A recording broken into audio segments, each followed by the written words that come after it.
If you're watching this on YouTube and you have a question, comment, suggestion, or maybe you just want to find out more information about the product, you can find the link below.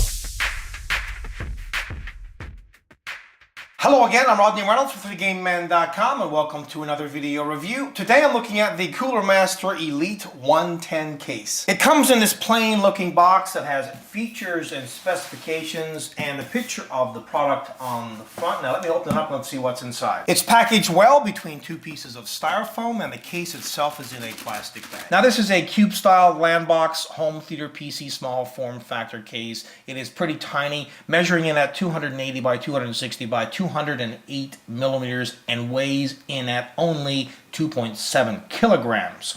Now it's mainly comprised of steel, but there is some plastic as well as mesh. And it comes in this nice midnight black color. There's very little branding on this case except for the Cooler Master logo at the front. This doubles as a power button. It also gets lit up. As well, this front panel comes right off. You just pull at the bottom like so.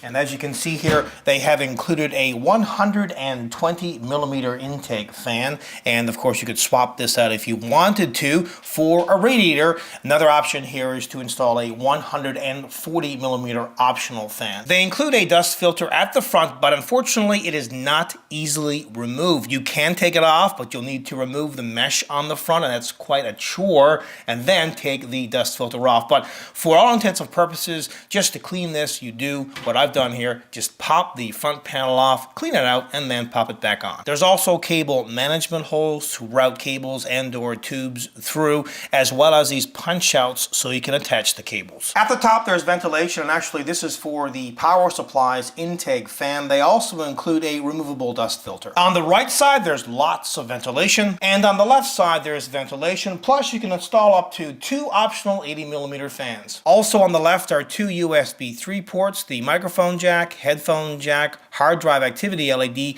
and the reset button. At the back is where a standard ATX power supply gets installed, and note how they have this power supply bracket and it's kind of jutted out the back, and that's to give you some extra space on the inside of the case. Also, here's where the motherboard's I/O shield plate gets installed, and there are 2 expansion slots as well as ventilation. And in order to remove it, just pull back and lift off. Inside the case you'll find this bag, and in it they have some cable ties, screws, motherboard standoffs, and a speaker, plus a user's manual. Now obviously there isn't a lot of space on the inside of this case. I mean, it is a mini-ITX small form factor case, and it fits mini-ITX form factor motherboards, and the motherboard itself would get installed at the bottom. But you can actually install up to 3 3.5 inch drives or up to 4 2.5 inch drives. But where do they get installed? Well, they have this little removable panel here at the top. This comes right off, and then you mount the drives to it and you can put it back. You can put up to 2 2.5 inch or up to 2 3.5 inch drives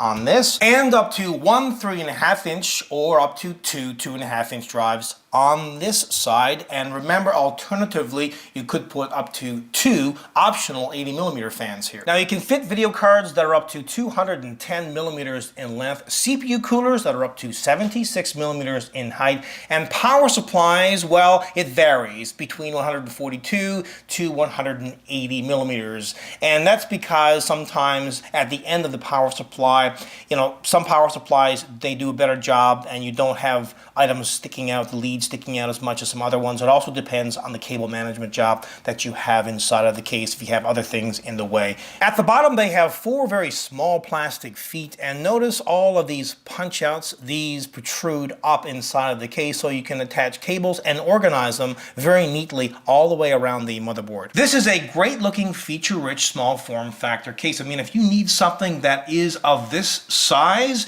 and you want it to be pretty affordable as well, you can't go wrong with this case. And you can do water cooling in this case, but they say a 120 millimeter radiator is supported, not a 140 millimeter radiator. However, if you remember, you've got that 140 millimeter fan option at the front, so you might possibly be able to squeeze a 140 millimeter radiator in at the front, but I'm not quite sure on that. It really depends on the radiator and whatnot. So if you're in the market for an affordable small form factor case, this just might be it. Overall, this is a kick-ass product. Until next time, take care. How do you think this product stacks up? To vote, head on over to 3dgameman.com, and while you're there, check out the pricing.